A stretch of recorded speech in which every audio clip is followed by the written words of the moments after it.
What's up, everybody? Welcome to SWAT MMA. This is episode number 146. I am Jared here with Paul. What up? Coming to you from the fight capital of the world, Las Vegas, Nevada. Today, we're going to be smoking and talking all about Nate Diaz in UFC 279.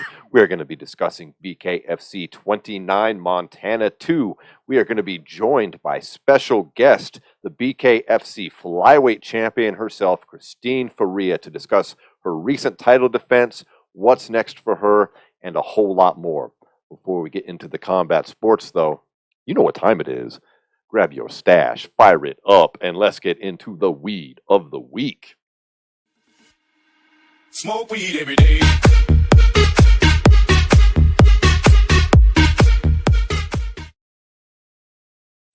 Now, Paul, before we dive into this week's strain, I'd like to remind everybody that the weed of the week is brought to you by Binoid CBD, which is your number one source for the newest cannabinoids, hemp-based, meaning they're legal across the United States. They have everything from vape cartridges, disposables, gummies, tinctures, and dabs. And if you would like to get 20% off your first order, simply go to SWATMMA.com, click on the cool stuff button, and follow the links from there.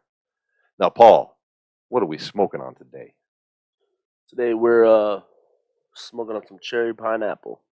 Cherry pineapple. By BAM. So this one's a little 26% THC, which is, a little high on THC side. It's got some good Cannabinoids.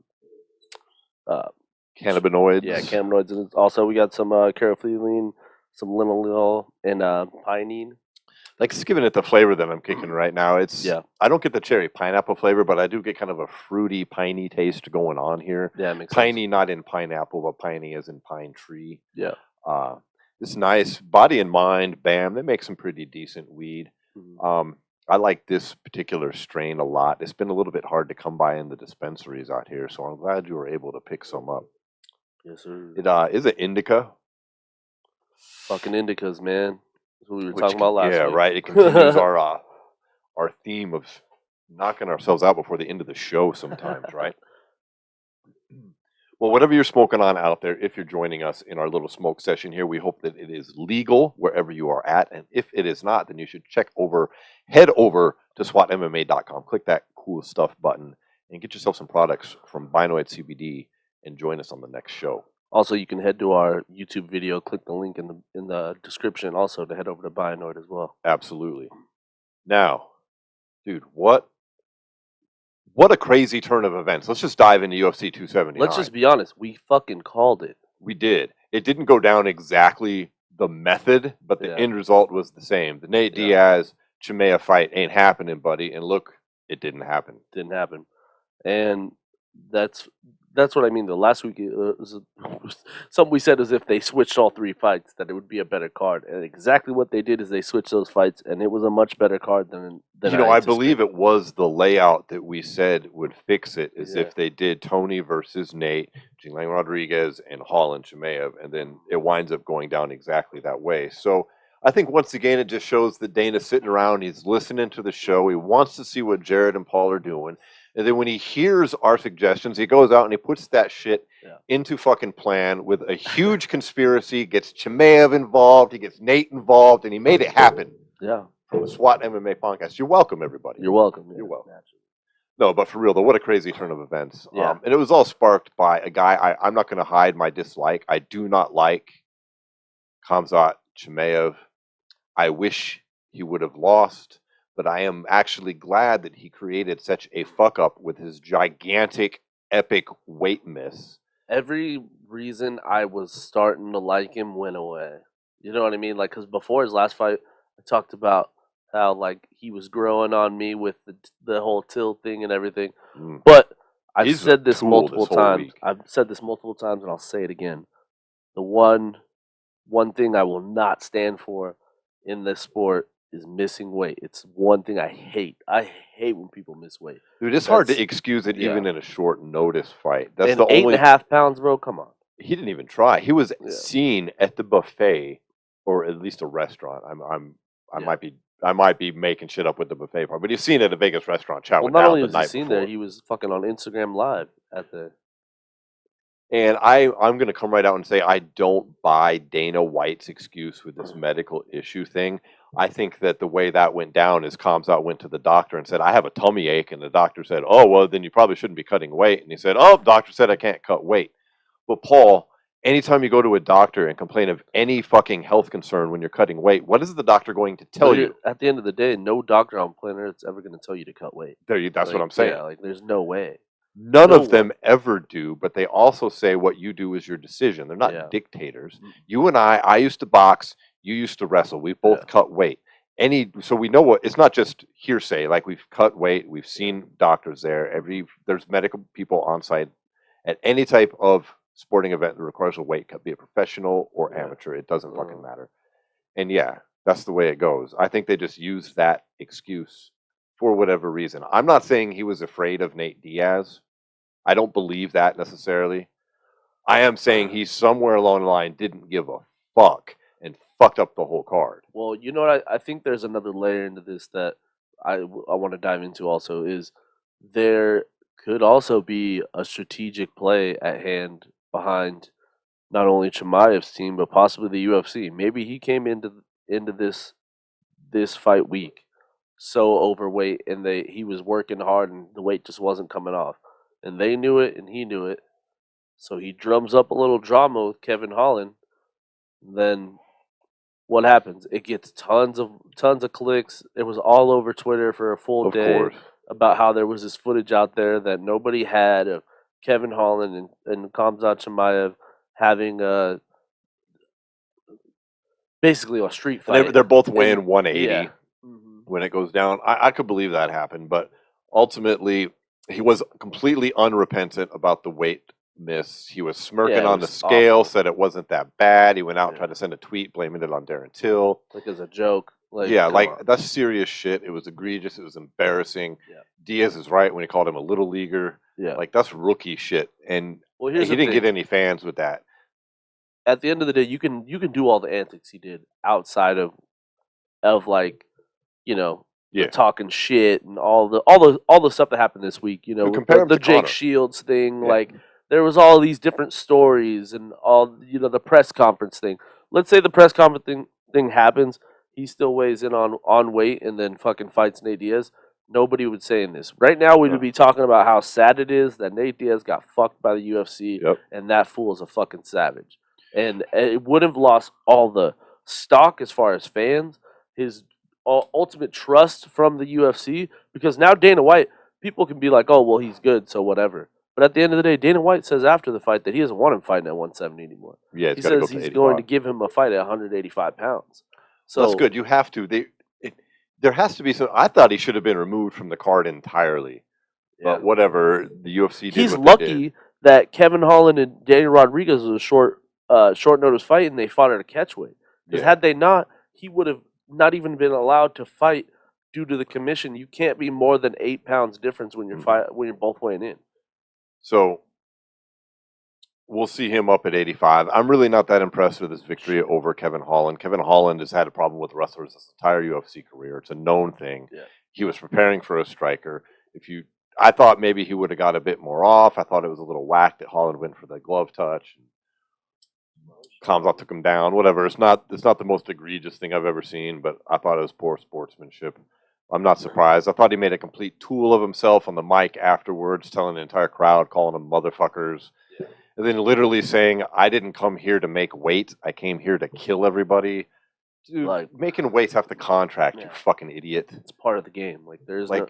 Well, here's the thing. It's the fight before Don't the fight. say that though. And here's my point though. At the end of the day, is like you don't get to say that when you don't make weight. No. Like plain and simple, because you are one not compromising yourself.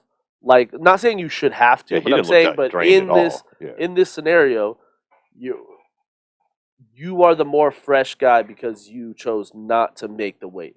Mhm. 1, 2, like you're probably not even fighting at the right weight class, so you're basically out there gloating that you're beating people who are a weight class below you while you still weigh at the weight class above.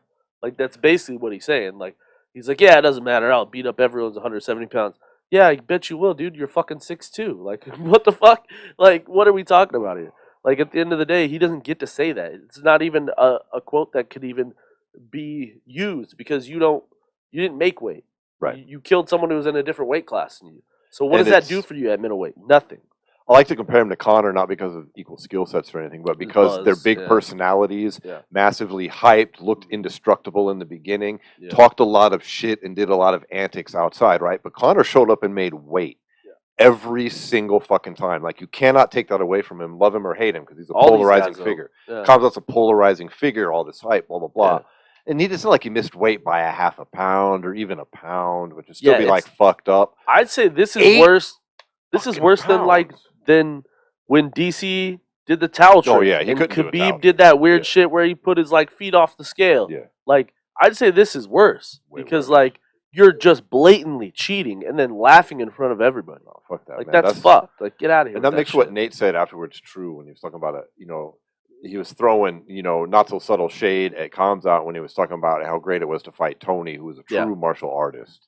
And he's right. Now, unless there's more to talk about with Chimaev, let's put a pin in him, because that's really not what the night is about. This, dude, we're both big fans of Nate Diaz here on the show. Many of our listeners are, of course, well. He's one of the most popular fighters in the whole world. Yeah. And to see this fucking turnaround from the murder of Nate on national TV, to ruin his brand on the way out the door, to have it turn around where Nate is the ultimate winner. Yeah, almost his like defining moment of his career to happen in his last UFC fight. All the stars aligned. Here's the people that he beat this weekend. Nate went 3-0. He beat Khamzat on the scales, right? He gets to say that he punked him in the press conference because apparently he Stockton slapped him, is what we're saying. Is what people are saying. There's video of a Stockton slap getting. Is there? So I don't know. Damn, I don't know. I haven't seen it. But we know Diaz is claiming a victory there. Yeah. Okay. And then the weight miss. So Diaz claiming Khamzat victory there, right? Diaz obviously beat Tony. And then Diaz, I think, clearly beat the UFC at their own game this weekend because he gets more money having to fight the late notice replacement. He gets to fight a fighter he should have been fighting all along. Yeah. He gets a huge victory, gets the submission, gets the bonus. He does the fucking classic Nate Diaz, like, flex while you're fucking finishing him with a submission also, which is just... Absolutely. It was all have Diaz. Been more then he gets on the mic and fucking says Shreds all kinds everyone. of fucking cool shit. Like, he was the ultimate winner. Instead of it being his fucking destruction and kicking him to the curb on the way out the door, the UFC is the one that got boned here. Now, Dana's trying to spin it, oh, Nate will always have a home here. Yeah, I bet he will, huh? Yeah, you're just trying to keep that shine. I want to talk a little bit about what he said after the fight, though, just because we're kind of looking forward after like where he necessarily would go with his career. Yeah, he gets the fourth round submission a lot of victory, and then gets on the mic and opens a lot of doors. Yeah, he talked about Conor McGregor. He talked about going to dominate other sports. Talked about grappling, kickboxing. He named like pretty much every sport and was Jiu-jitsu. like, anybody who wants it, come get it. And like that kind of mentality with a guy like Nate Diaz could make him a lot of money. I mean, maybe it won't be. Here's the thing: is Nate Diaz, like, for every reason why they said he doesn't move the needle, he does move the needle. And like, if he goes to somewhere like a Bellator, like a PFL, and they just throw a bag at him to like fight one of their best guys, and he'll probably trash him. Like, why not? Like, if I was Nate Diaz and the PFL came at me with like a serious offer, I'm looking at it like, all right, so I could make millions each fight, and then when I win in the finals, because you can't really say anybody in the PFL right now would beat Nate Diaz. Well, let's look at the PFL's numbers, because some people might be saying that'll never happen initially, but maybe you're unfamiliar with how much money the PFL has been dishing out lately. Paying freaking Anthony Pettis $750K, and they're paying Kayla Harrison $500,000 every fight, and Pettis keeps getting his ass kicked. Yeah. And Nate Diaz is bigger than Anthony Pettis and Kayla Harrison combined with a zero added behind it. Yeah. So he would really bring eyeballs to their shit. He could go get a couple mil a fight and possibly win the tournament. And he's boys with like Mike, who's an investor for the PFL. He's boys with like a lot of the people who are running shit. A lot of his guys have fought in there. Back when it was WSOF. Mm-hmm. there was a lot of Diaz you know, their whole like squad. There was a lot of those guys in WSOF, and that No. was where the Khabib and Nate Diaz Oh, first when he's encounter 1-0 happened. over Khabib, because Yeah, he that did was at stock and slap WSOF. Khabib. Yeah. Yes, So absolutely. I don't know. So I got to say though, I think that's unlikely. I think it's a possibility. I think it's unlikely. What I think is a lot more likely is that he goes into boxing, and I not just necessarily mean Jake Paul here. I think if Jake Paul win or lose against Anderson Silva, I think he might get a fight against Nate Diaz. Because I think if Anderson beats him, his only fight would be Nate Diaz.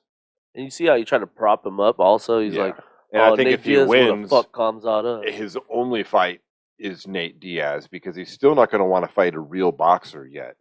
And Nate's sitting there either way. So I think that's what it is because he's not going to So lose to Anderson Silva and go fight a real boxer, right? yeah, but who's the A side when you're going into the negotiation table? Nate. Yeah, because if Nate fights him, he's not gonna fight him at 185 pounds. No. I'll tell you that. He ain't gonna do that shit. He definitely won't. So I think that's a possibility, but there's actually something else. And I think that this Or is even 84. more likely, especially when you look at Nate starting his own fight promotion. Yeah. And applying for promoters licenses. He's got Real Fight Inc. And he said that they're going to put on a myriad of different combat sporting things. He wants to do jiu-jitsu. He wants to do MMA through there. And what else does he want to do? Boxing. Boxing. Exactly. Now, who else did he say that he's definitely having a trilogy fight with? Conor McGregor. Yeah, he didn't necessarily say exactly if that trilogy is gonna happen, but he did, fucking though. pretty much did. Yeah. He Yeah. said, "I'm gonna show Conor McGregor how to do this shit the right way. I'm gonna go fucking." Well, take over later, the sport." afterwards, he said in the press conference that Yeah. the trilogy will happen, and he was asked specifically about boxing. Uh-huh. And he thinks that is a whole nother trilogy there in boxing. But let's think about this for a second. The only way he can do an MMA bout with Conor is if he goes back to the UFC. Mhm. He's not going to do that for right now. However, Conor cannot fight him in another promotion. That's an impossibility. Nate can go to another MMA promotion. But what can Conor definitely 100% do? Conor can go box anytime he wants, with or without the UFC. And in case people don't understand why, it's because he's already had a boxing license. He's got a professional boxing record. Thus, he's covered by the Ali Act, which means if the UFC wishes to participate, the best they can do if Conor flexed that act and its protection would be to bid on the rights to promote the fight, just like any other promoter. Yeah. Or they could just agree to work with him. So I think that's more likely. But Conor can go box. Nate can go box. Nate can put on a boxing event. Yeah. Conor has a promotions company as well. What is it, McGregor Promotions? Yeah. They could co-promote their own boxing card as a pay-per-view and keep the majority of the whack of the money between their two promotional companies that they now own. So they're bidding on the rights to their own fight. You know what I mean? Uh-huh. Talk about a fucking payday. I have not necessarily like this is what I think will happen, but like this would be my, back up to what the UFC could do if they, tried to get ahead of this thing, right? Yeah. What if they let them box, but the UFC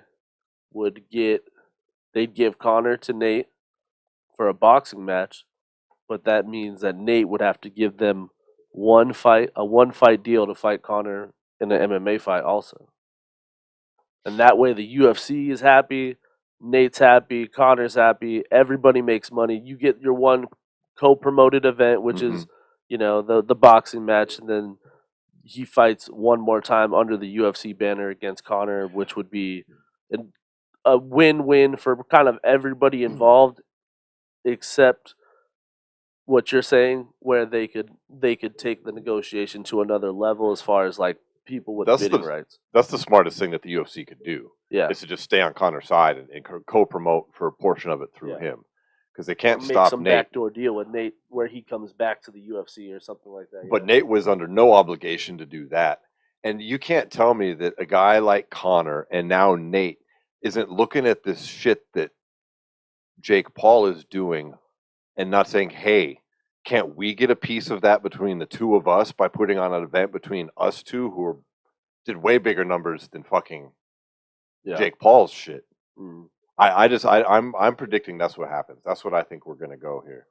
It's just interesting though. It's like they're literally leaving their sport because they can't make the money they want in their sport to go do a sport that they don't do, and people will. I think that's very likely to happen. You know what I'm saying? It's fucking. It's sad that they have to do that because, in all reality, I think those two in a trilogy fight, as far as like just an MMA fight, would be one of the biggest fights of the year. And it still leaves that MMA fight right there. In fact, they could start a whole nother trilogy in boxing if the fight were to go well. Yeah.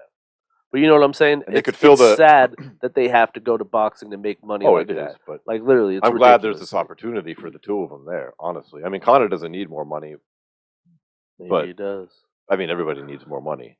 But I mean, Nate could use a fucking come up. Wouldn't that put his fight promotion on the map? Yeah. Because he could fill it with boxers, and maybe they could do a hybrid card like Triller does, where he could have a fucking MMA cage.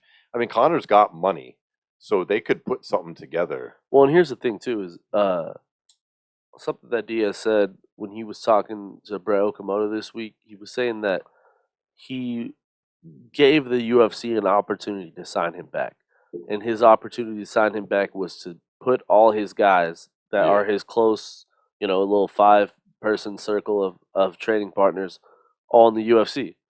And let's just say he's probably going to have a lot of these. Well, he said do that and put them on pay-per-views. That's what I'm saying. I'm thinking a lot of these cards that are gonna include him and all these other other shit is gonna have a lot of those guys. He's trying to put like his whole team on also. I mean, he could fill the undercard with all their own people. Well, look what George Masvidal's doing. George Masvidal's doing something very similar out in he's doing that bare knuckle MMA, and it's got a pretty steady following, and it has a lot of guys who come from the bare knuckle scene and a lot of guys who are up and coming MMA fighters. You know what I mean? So for sure, I'm sure Nate Diaz can put together something very similar to that, where it's just whether it be here's the thing. Is whenever you do these kind of things, it goes one of two ways. You become like a regional staple, or you become a competitor. Because, I think at first, I would say George Masvidal's promotion is more of just a stepping stone for a lot of those guys to then maybe get eyes on them from the UFC. Whereas, now, based on the talent they've signed, I'd say someone like the Eagle FC is now a competitor for the big 4 that I don't know. You know what I'm saying? I'm just saying Nate could do something like that. Nate could definitely do something like that too. We'll see. Where he just signs a bunch of guys that are older UFC fighters and stuff like that. They gain notoriety for his product basically. Well, whatever he does next, we're definitely going to be keeping an eye on it and talking about it. Let's touch on some highlights from the rest of the card before we move on to next week's main event. What did you think of the Irene Aldana Macy Chiasson ending? Yeah, that was more than just the ending. That was a weird fight. It was all Aldana first round, where it was man, she could have finished her so many times. Yeah, this is a women's bantamweight fight. Yeah, where Aldana was all over her. All over her. And then you go to the second round, it completely switches, and Macy just controls her and pretty much, chases submission, but never really chased it for about 2.5 minutes on the ground. Yeah, she got 3 takedowns, I think, in that second round. But then we go into the pretty third. Heavy bombs.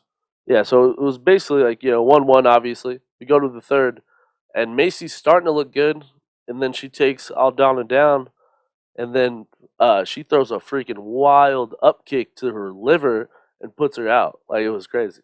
I've never seen an up kick to the liver, let alone one that results in a knockout before. It was super precise, though. Very precise. Irene claims they trained, they practice that. I would tend to believe it because it was super precise. She hit her directly on the liver with a fucking heel from. And Macy the way she fell. I thought she was injured at first. I thought she blew her knee or something. I was like, oh shit, she's hurt. I thought it was not from a low blow or something. I thought some shit happened. Yeah. But then you could see it on the replay that clearly the liver just killed her. Yeah. So those are those type of strikes where you see people's whole body just shut down. You know what I mean? Yeah, that was pretty interesting. That stood out to me, that KO. Yeah. I believe she got $50K for that as well, didn't she? I'm not sure, she but should she damn have, sure. She damn sure should have. I mean, a liver kick as an up kick resulting in a KO was amazing. Absolutely. One other fight I wanted to touch on a bit is Johnny Walker versus Ian Cutelaba. We got to see a little progression there from your surprising. boy Johnny Walker.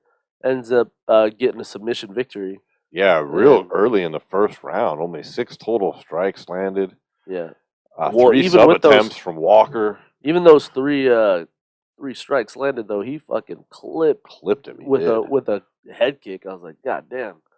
I never saw this fight ending in a submission. To be honest, I thought Walker was going to lose. I thought it was going to be, if anything, a stand-up brawl where whoever caught each other first was going to lose.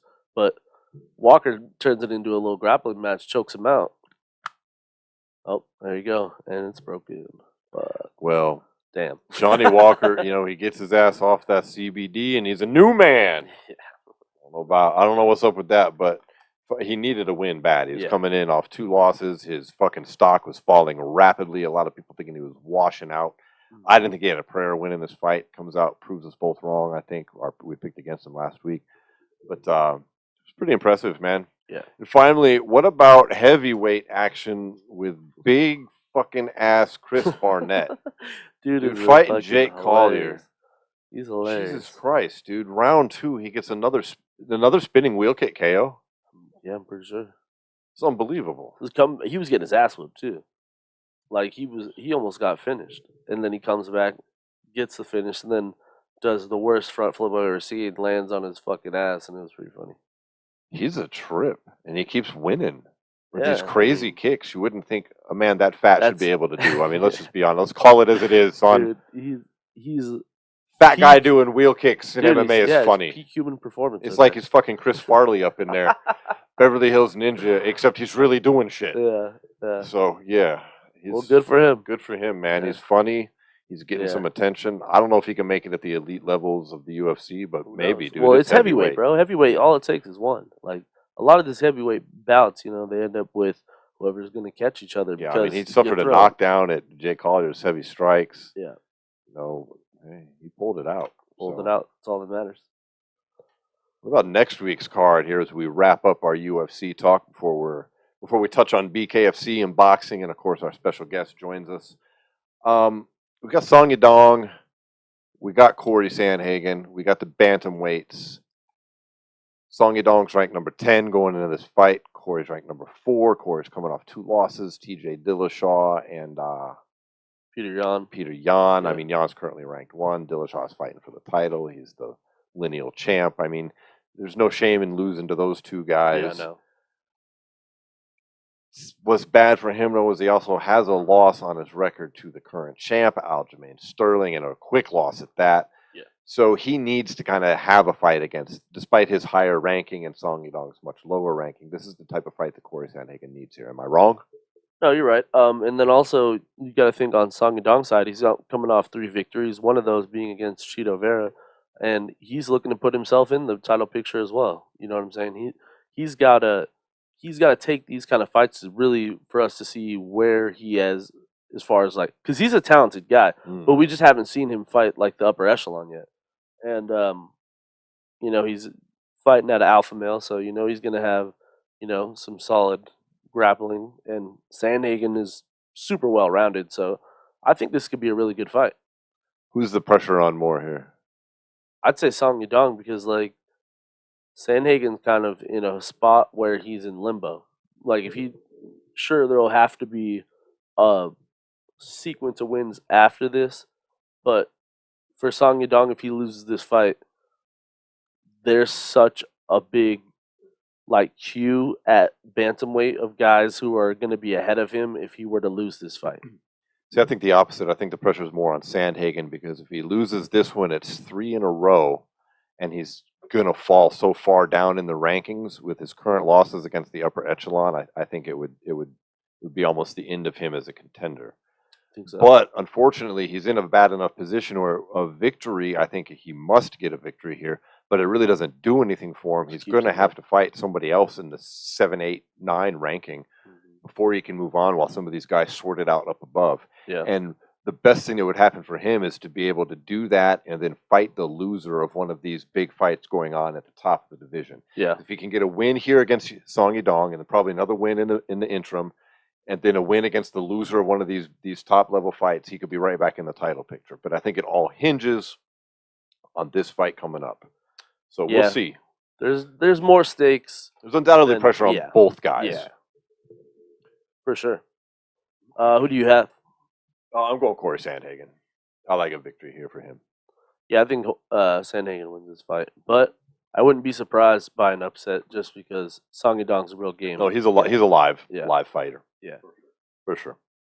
So I think that wraps up our UFC talk for the day. Yep. Let's dive into a little bit of boxing. So just a little bit. Let's dip our toes. Yeah, because this fight, it's happened so many times. We're talking about Triple G versus Canelo. Yeah, coming up this weekend. Number three.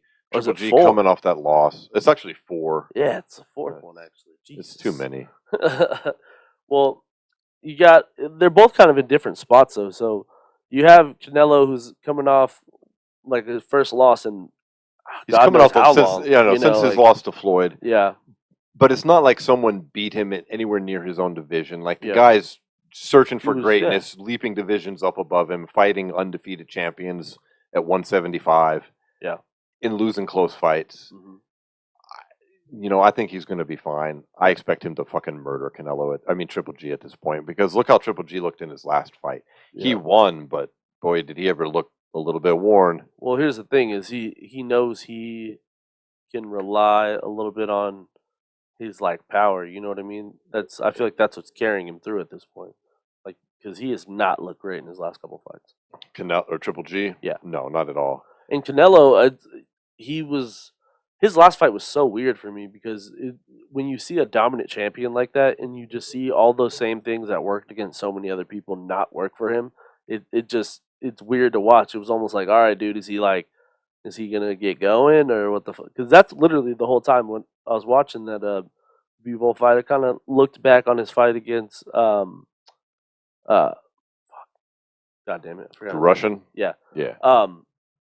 He fought a fight where he kind of did the Rocky, he let him tire himself out, and then late in the round he was like, all right, it's time to go to bed, and he fucking put his foot on the gas and put him away. And I was kind of thinking that the whole time when he was fighting Bivol. I was like, all right, when's he gonna put the foot on the gas? You know what I mean? Never saw it though. Never saw it.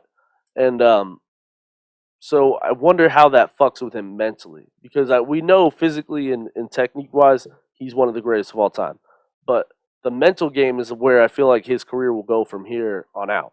You know what I mean? How did that hurt him?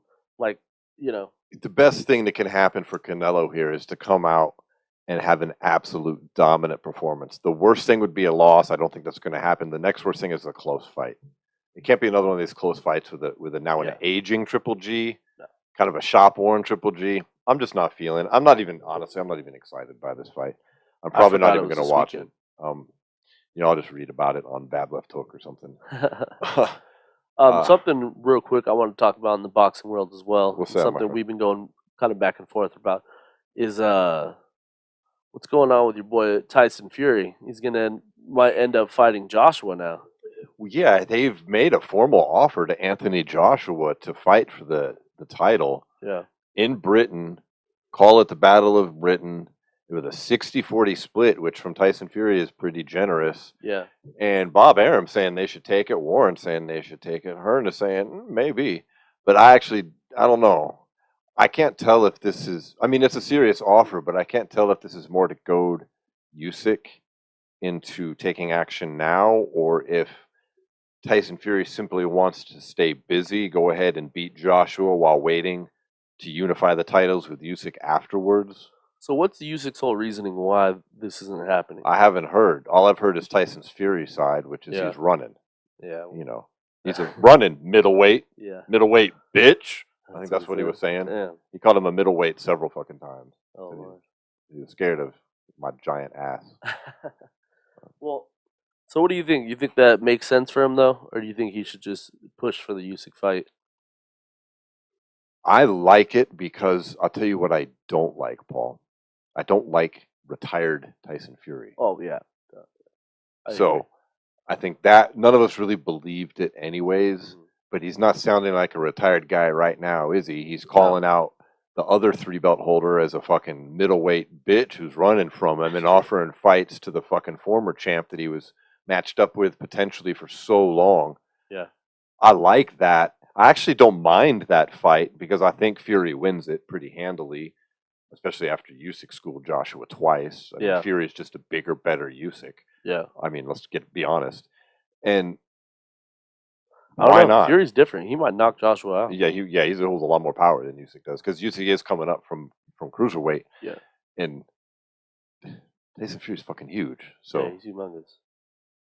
He'll probably jump into that fight probably like 275. I don't know if Anthony Joshua wants that smoke at this point, though. He could It really really use a hurt fight his he career. could win. Yeah, it really he hurt his loses career. there, boy. 3 in a row. Yeah, and he's got the Ruiz loss in there too.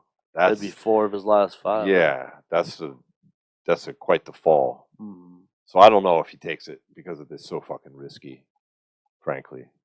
Makes sense. I agree with that. It's really risky because I don't really think he has much of a prayer. No, I think he would have jumped on it already because it would sell. Yeah. Everybody wants to see Oh, Fury, yeah, it would especially over sell. there in England too. And It that's would a fight sell. even the casuals, they've heard it talked about for so long. Why not? Yeah. Hopefully we just get Usyk getting off his ass for whatever he's doing. I would love to see that fight happen. Yeah. That's the fight to make. Everybody knows that. Mhm. Well, let's talk about BKFC Montana 2, which we had the inaugural strawweight title, which saw Britain Hart facing off against Teresa Sagala. 115 pounds, new weight class for Britain Hart. We also saw Joe Riggs in action in the co-main event. Both of these fights did not play out the way I thought they would, Paul. The card overall, as usual, was exciting. Well, I mean, bare knuckle fighting is tons and tons of action where there's no such thing as a boring card.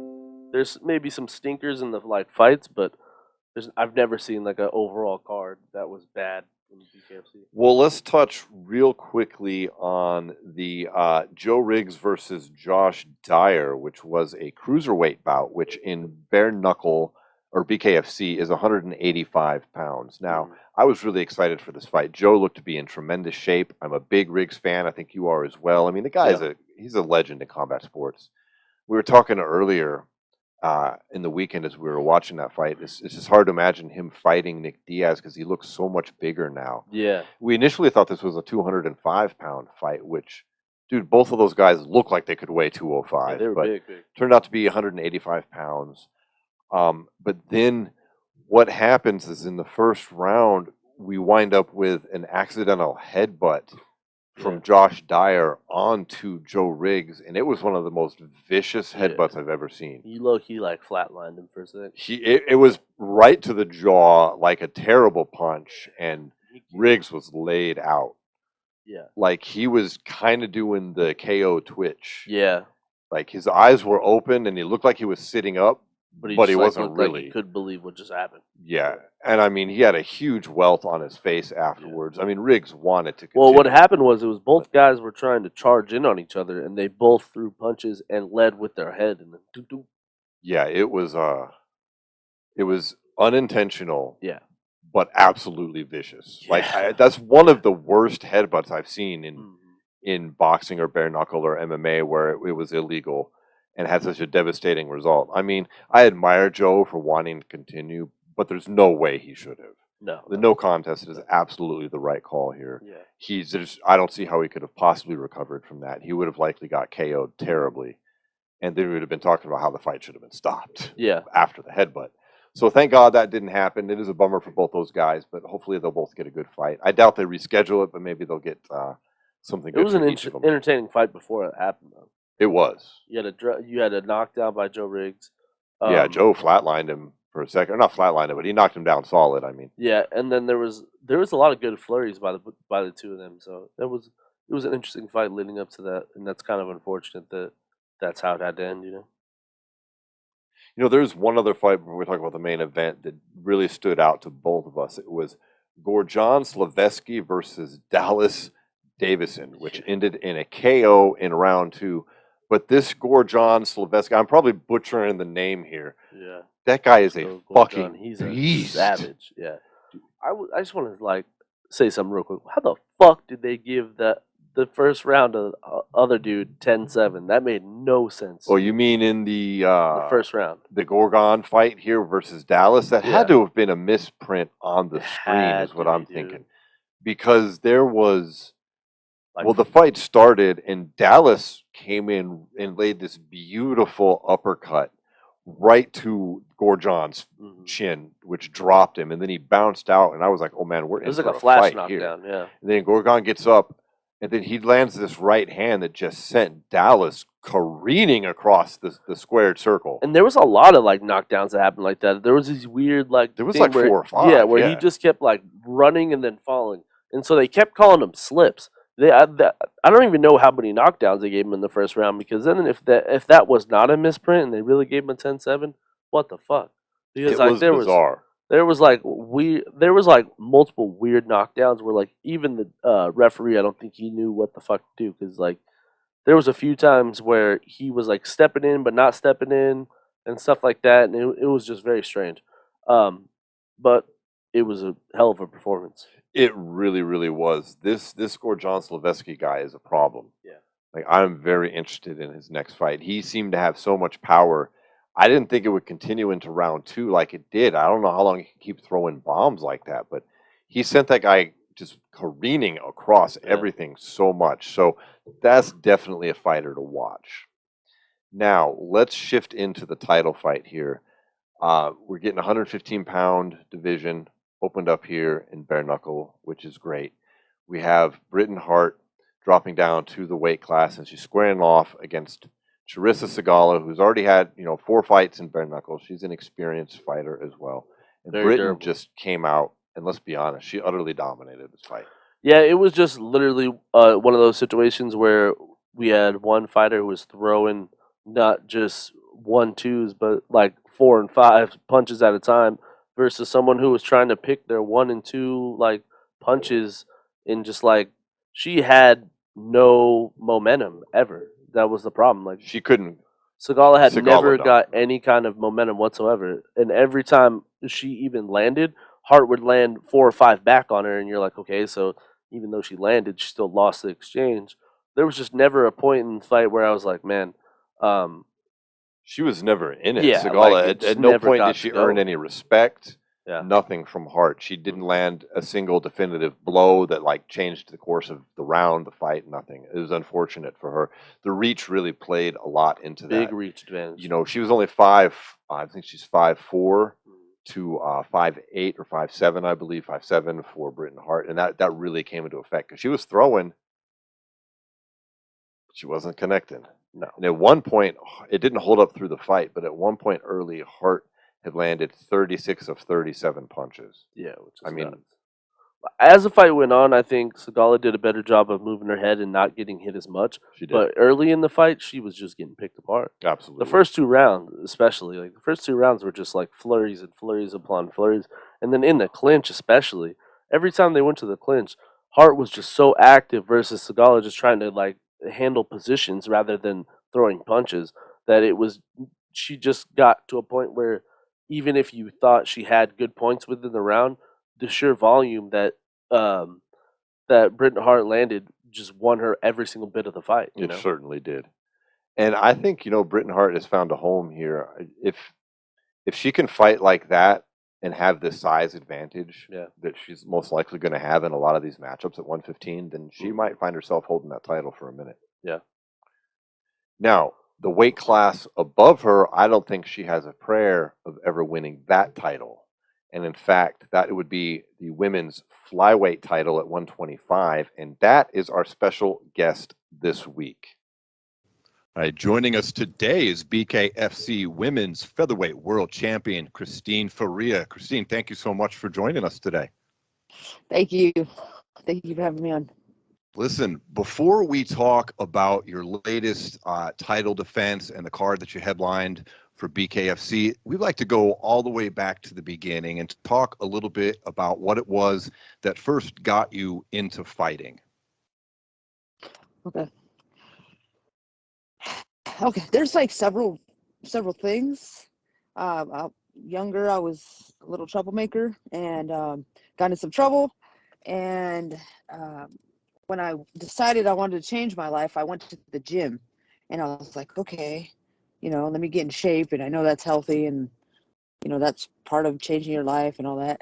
So I go in there, and there's like a fight gym in there. So like it's a regular gym, and then it had a fight, it was a Sancho gym and a Muay Thai gym.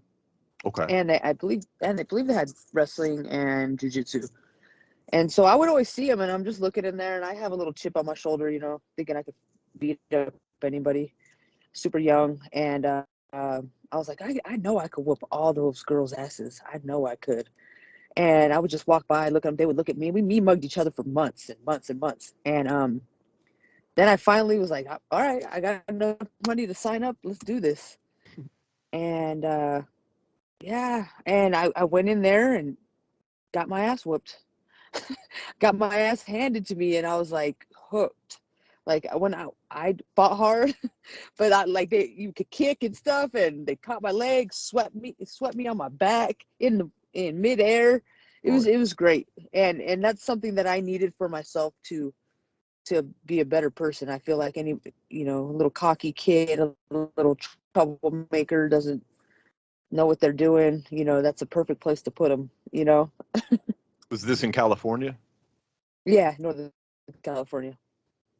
How long were you at that gym? I know you got interested, you started doing Muay Thai. How long was it that you were there before you had your first Muay Thai bout?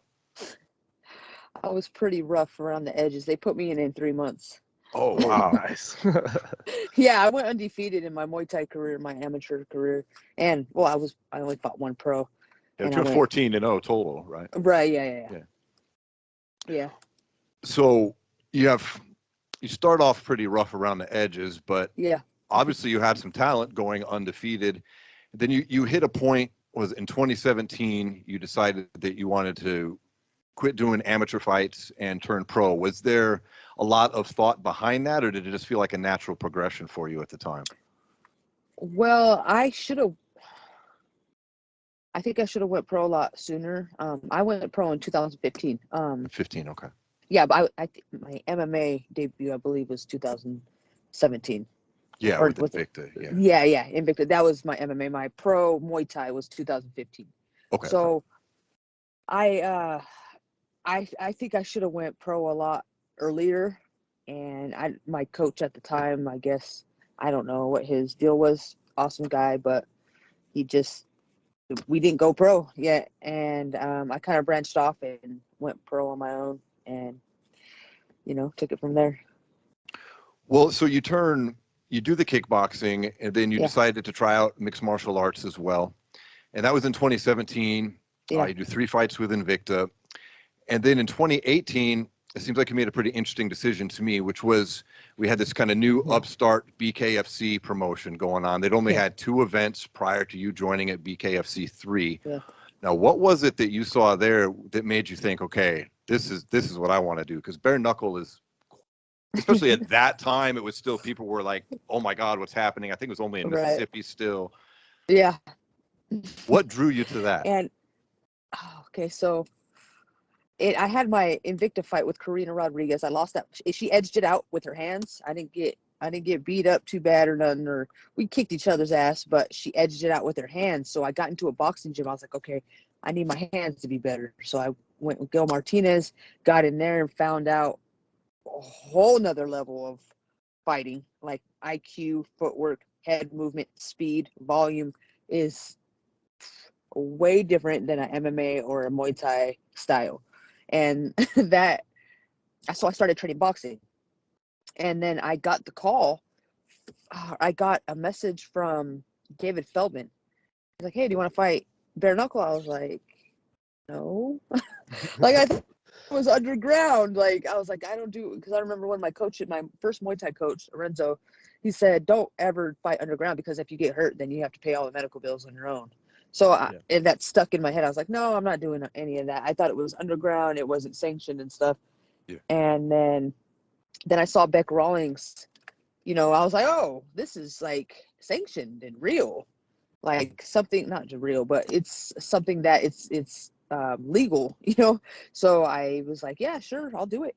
And I was already practicing my boxing. It's kind of like everything fell in such a crazy order. Like I was already training boxing. Like, this was meant to be, like, to the fullest.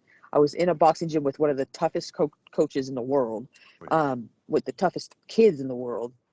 And I got my first fight. Actually, I was supposed to be on BKFC 2, and they flew me out, and my opponent, one of them backed out, and then they had another opponent for me that she ended up being on suspension. So they had to pull the fight, but they paid me in full. Literally paid me in full. I was like, wow. Oh, So There we go. it was dope. It was awesome. That's awesome. I mean, it sucked I couldn't fight, but at the same time, he paid me in full. And then I got on BKFC 3 and fought Jennifer Tate. Just talking a bit about that growth and being a part of that early on BKFC, where being in number 3, and then shortly after that, fighting for your first title in your second fight. And then now to see how the sport has grown, being a part of Knuckle Mania too, when you get your title now.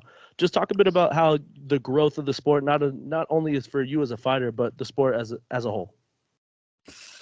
It's awesome to see it grow and succeed, and it's really hard to build something like this, especially it being bare knuckle, just like how MMA started. And so watching what the decisions David Feldman is making, and the moves he's making, and the people he's bringing in, it's taught me a lot about business in the beginning. I was pure 100% fighter.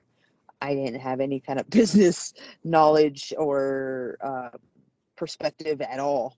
So it's taught me a lot, watching him endure and build, and the whole team, the whole BKFC team. I've seen him come a long way from 2 on up in the organization, and how they're putting together the cards now, and how much more on point they are with directing us. And that stuff is messy. I could just imagine it, and I don't think they have a whole lot of people in the background. They keep a tight-knit circle, so there's a lot of them taking on a lot of workload. And then us as fighters, we're helping build the sport, being good representatives. There a lot of the fighters were people that maybe gave up on their career, and they got to come back, and we get to prove ourselves and show that we're great fighters, just maybe in a different arena. It's been cool to watch, even though I don't like all the girls in my division. Most of them, 99% of them I like. But even Britain Hart, I'm watching her, improve in her game, and her confidence has grown tremendously. And I think that's what's made her a better fighter. And some of the guys, just Elmore, everybody from the beginning, Luis, watching him do what he's doing with his family, and being able, his mom's in the ring. I love seeing that this last time, him being 2 division world champion. It's beautiful to watch. We've all been given, I feel like another chance to really achieve the levels that we wanted to get to, and I will be satisfied with my career in the end, because I was kind of like where I was trying to go in my career. I tried out for Combates, I tried out for UFC, but they didn't like my image, so they wouldn't let me in. I just got done knocking out Rachel Ostovich, and they let her in. We went at the same tryout, and they let her in, not me. So like stuff like that, like David Feldman gave us a lot of us that weren't given opportunities other places, and now it's shining through, what kind of fighter I am, and what I'm capable of, and the kind of dominance I can carry. So, man, it's been great to be with them since day one. I'm the first champion ever. I'll be in history. It's great. I'm building my legacy. I'm building my dreams. Everything I work for. I mean, on all the sacrifice is paying off, and it's amazing. You mentioned dominance a moment ago, and that makes me think of your last performance there, BKFC 28 at Rio Rancho. Just on August 27th, this past few weeks ago, you fought at the time the number 1 ranked Taylor Starling. I mean, there was a lot of talk from her prior to that fight. There was a lot of, verbal build-up there. Yeah. And then, I mean, that was one of the most dominant just fight performances, not just BKFC, but just fight performances, period, that either one of us have seen in a long time. I mean, no offense to Taylor, but that was the most shell-shocked I have seen a fighter look after getting beat like that, maybe ever. I mean, She wanted Yeah. out immediately. you know, sometimes it takes a bit of an ass kicking to really learn if you want to be a fighter or not. And I know she didn't have a Right. whole lot of experience outside of bare Yeah. knuckle and prior to that, you know.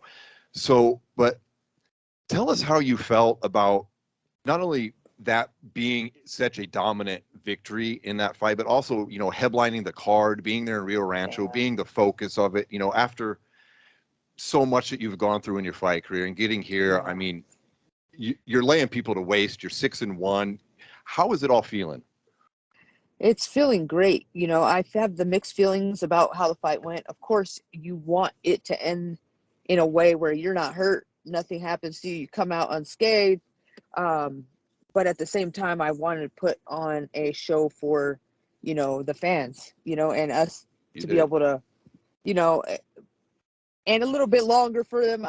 Yeah. But like I said, it's a catch-22. Like I'm happy, but I'm disappointed for the fans.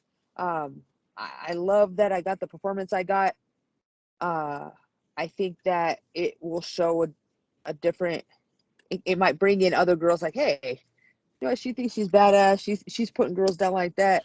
I know I could take her. So I think for a second, you know, I was thinking, okay, maybe that hurt me because maybe not. I'm not going to get fights. But at the same time, I think people are going to be like, okay, you know, Taylor wasn't as experienced. She hasn't had, you know, that level of competition. Um, but at the same time, Taylor, she's a tough girl. I watched her glory fights and her other fights, and she could take a beating. That's why I trained. I didn't take her lightly. A lot of she was thinking, "Oh, you're taking me lightly. You're overlooking me." I'm like, I don't overlook anybody. I've made that mistake in my career already. I already know better than that. Yeah, especially in bare knuckle. You know, in bare knuckle, you can get caught with anything. So I trained my ass off, and then I wanted to make sure with my title defense that I'm making a statement Mhm. that I'm not letting anyone take what I worked all these years for. You know, I've been shelved and pushed under the rug my whole career, and now that I have the belt, I know once I lose this belt, I'm not getting another shot. You know, I'm not. I know that. So every fight for me, I'm not here. Oh, I'm the champ. I'm the champ. I'm in my mind. I'm still a contender. In my mind, I'm still fighting for that position. Hell yeah. Like I'm not gonna let myself sit and be like, oh, I made it, I did it. You know, I already know it's gonna get tougher and tougher and tougher and tougher. They're gonna try and find someone to get me out of there. You Yeah. know. You know, that's the thing about being champ and why it's so hard to hang on to for so long, because you're always fighting the top person, you know. Yeah. And speaking of Yeah. that, I mean, now you've taken out, you know, if you look at the current rankings in BKFC, we've got, you know, Britain Hart, even though she's fighting for the strawweight title next weekend, she's still ranked #1. You've already beaten her twice now. Taylor Starling, you just destroyed. Now, number 3 is Jenny Savage, who's also fighting September 10th against Veronica Dmitrieva. Do you think with a victory there that Jenny is going to be the #1 contender in your next bout? No, she's 115er. Is she? Yeah. I'm Yeah. sorry, my mistake. What She I was fought looking at at had her at 125. 25. Okay. Okay. Makes sense. Well, she did fight at 125, but that's not her weight class. Okay. Who do Yeah, you she dropped see? down to 115. I Okay. gotcha. Who do Yeah. you see as your next defense in the division then? Do you have your eyes set on anybody, or you're kind of waiting for someone to assert themselves? I'm waiting. I kind of want like a bigger name. You know, I want a UFC girl. You know, I want one of those girls to come over. You know, and I know they're super experienced. They've been on the big stage. They know how to handle pressure. They know how to handle tough opponents. So I feel like that would be a great fight for me, and it would be super competitive. Now, I know Pearl Gonzalez and Rachel Ostovich, who you already do have a victory over, are both Yeah. have had BKFC fights, but we haven't heard anything about anything upcoming for either of those two fighters. Yeah. Yeah, I don't know. I want some or a boxer with a name. You know, Sure. I mean, I wouldn't mind fighting Amanda Serrano. That I'll would be watch that awesome. for sure. Absolutely. Oh man, that would be amazing. And you know what I want? I want to fight Amanda Serrano in bare knuckle and then fight her in boxing. So we both go Legendary. to each other's world, and I mean, just let it ride. Yeah. If I lose the boxing, I'm not losing the bare knuckle. Oh, absolutely. Sounds great. Well, let's. I just wanted to ask you a couple questions about yourself. You know, for our fans to kind of get to know you a little bit better. So your nickname is the Misfit, and I feel Right. like that represents more than just a nickname for you. Can you talk a bit about what that represents for you inside and outside of the cage, and just how you Okay. got that name? Yeah, I mean, look at me. I stand out. I have short hair. I have tattoos on my head. You know, I'm just a misfit.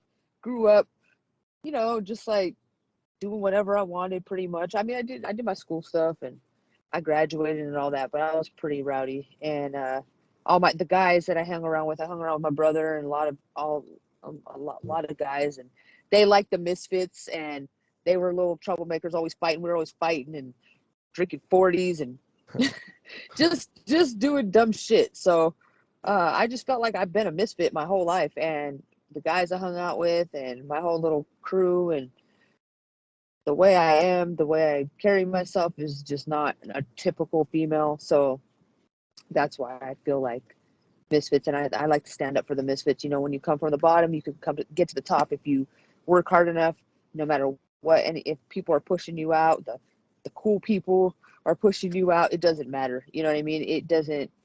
Uh, if you just keep trying and doing your best every single day relentlessly, you're gonna get to the top. You're gonna have to endure, you know, because of course the misfits, we get stomped on a little bit sometimes, but um, it's possible to get what you want if you work hard enough. Oh, yeah. Absolutely, it's great to hear, and it's a great message for everyone out there as well. So also, you did talk a little bit earlier about some of the people that you watch in the BKFC, but who are some people you like look up to and maybe are like people that have inspired you throughout your career who you feel like have helped you get to the spot you are now? Well, I mean, there's so many people that have inspired me and helped me like get to where I'm at, like hundreds of people that have helped me. From sponsors to family to friends to coaches. Uh, I like to I studied the four kings. That's you know, Leonard, Hagler, Oh, yeah. Duran, and Sugar Ray. Those I study the hell out of them. Mike Tyson, Bukau, Chris Cyborg is where I really saw that women are straight up beasts, and you can like reach a dominance like that. Like that's insane. Yeah. So those are people I really looked to, was like Tyson and Cyborg, just really dominate. I loved Anderson Silva. There's so many, Canelo, Mayweather. I study a lot for the defense in BK. Um, I mean, my just so many people there's so many people that I inspire me. The kids in boxing, just like 13-year-olds. First time I ever went into a boxing gym, a 13-year-old beat the shit out of me. Oh, yeah. Like, what? I'm like, what? There, he's like, he looks at me, he's like, how much you weigh? I was like, da da da. He goes, okay, you'll be with my 13-year-olds. And I'm like, the disrespect. I went in there and I had to fight for my life. So I mean, those kids inspire me. The dedication from these young athletes. I'm like, wow. Like, I didn't have that focus. I was a little screw up. So I found it later, you know, like 22, you know. But these kids are like 13, 8 years old, 9 years old, like with beautiful technique. So I just have a lot of inspiration from everything around me. I put myself around people that are better than me, people that are great people, you know, to make myself better and improve myself every day. So it's every day I'm around people that inspire me. Well, that's awesome as well. Well, we all know you're a champion inside of the ring, but what's something that you like, maybe would like your fans to know that are some of your favorite things to do outside of fighting? Oh man, I am obsessed with what I do. I literally, that's all I do. Um, I like to do. Honestly, it really is just improving myself to be the best. I don't do much, and I'm trying to work on that a little bit to do more stuff outside of what I'm doing. I just feel like any of my energy that goes outside of my sport right now is wasted energy. If I do something, I go see my family, because I never am with them. So I that's my free time, you know. But anything else, I'm in the gym and I'm studying fights. I don't watch TV. I just study, because there's only a small window, window of opportunity for me, and I want to be the best. And I feel like I've listened to a lot of motivational stuff, and they say just bury yourself in it, and I've been doing it for years, so I don't know how to change that yet. Well, that's really great to hear. Sorry. No, No, that's what makes you champion. I think there's a Yeah. good message there because, as fans, people just see the end product. We see you come on, you do the 5 2-minute rounds, you're victorious, and we don't Yeah. see the dedication that it takes to succeed in that 10-minute time frame that we all see on Yeah. television. And it takes that kind of dedication where you're right, where I don't fucking watch TV. I don't fucking Yeah. go do this, I don't do that. I fucking fight, I study fights, I eat, Yeah. sleep, and breathe fights. Straight up. And that's Yeah. what it takes to be I champ. It does. And there's so many other fighters that are out doing this, doing that. They're in the clubs, they're doing all this shit. And I'm like, damn, I know I should be doing that for my marketing or whatever, or for the draw and all that, but I can't. I can't waste my time like that. You know what I'm saying? Everybody does it their own way. You know what I'm saying? But I just know that going out drinking and doing all that stuff is just going to take away from my muscles and my energy, and I can't do it. I try. Like the other day we went to the lake for Labor Day, and my girl, she's like, oh, I'll have a couple beers. I was like, cool.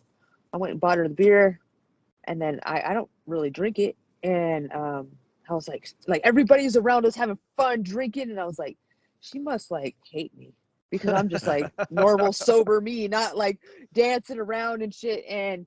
And I was like, okay, I'll go have a beer for her so we can feel normal for a second, right?